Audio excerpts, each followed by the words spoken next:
সাহারি ইফতার কম খেতে হবে। কম খেলে কিছু করা যায়। লোকমান হাকিম বলেন, কম খাও, কম কথা বলো, কম ঘুমাও, কিছু করতে পারবা। যা ইফতারি খেয়েছি তাতে পেট টান টান, এখন ইবাদত করা জটিল আছে। 11 মাসে যা পয়সা ইনকাম করেছি রমজানে তার চেয়ে বেশি করব, শেষে আরো বেশি করব। তাহলে এটাও এই প্রস্তুতির বিরোধী কাজ। ইফতার বেশি যেমন বিরোধী কাজ প্রস্তুতির, ব্যবসা বাণিজ্য তেমন বিরোধী কাজ প্রস্তুতির। 20 রাকাত তারাবিও তার বিরোধী কাজ। এইভাবে এক টানা 100 রাকাত সালাত আদায় করলে ক্লান্তি আসবে। রাতে বক্তব্য দিয়ে রাত পার করা বা রাতে সবাই মিলে কোরআন মাজিদ পড়ে রাত পার করা, এগুলি সব এই জোরালো প্রস্তুতির বিরোধী কাজ। তাহলে জোরালো প্রস্তুতি সব কাজ কম করে এশার সালাত জামাতে পড়ে কিছুক্ষণ পরে রাতে দাঁড়াতে হবে। যতক্ষণ দাঁড়িয়ে থাকা যায় কেরাত পড়ে যেতে হবে।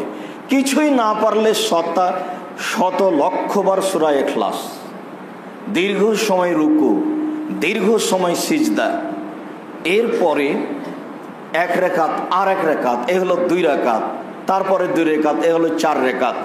এতে অনেক সময় যাবে। এরপরে বিরতি আসবে 1-1.5 ঘন্টা যাবত। দরজাটা বন্ধ করতে হবে, কেউ যেন ভিতরে আসতে না পারে। এখন বলিনি, ওই সময়ের কথা বলছি। মানে 4 রাকাত পড়ার পরে একটা জোরালো প্রস্তুতি নিতে হবে। আজকেই ক্ষমা নিতে হবে কান্নাকাটি করে। 4 রাকাতের পরে একটা বিরতি দিতে হবে 1-1.5 ঘন্টা, আধা ঘন্টা, যেখানে আপনার পাশে কেউ আসবে না। খুব কান্নাকাটি করে তাসবিহ তাহলিল জিকির আজকার করে রাত মূল্যায়ন করে ক্ষমা নিতে হবে। তার নাম ছিল রাতকে মূল্যায়ন করা। সেটাই ছিল প্রস্তুতি। কিভাবে সবকিছু উল্টে গেল। এইরকমই হলো লাইলাতুল কদর। আল্লাহ সঠিক বুঝে আমল করার তৌফিক দান করো, আল্লাহুম্মা আমিন।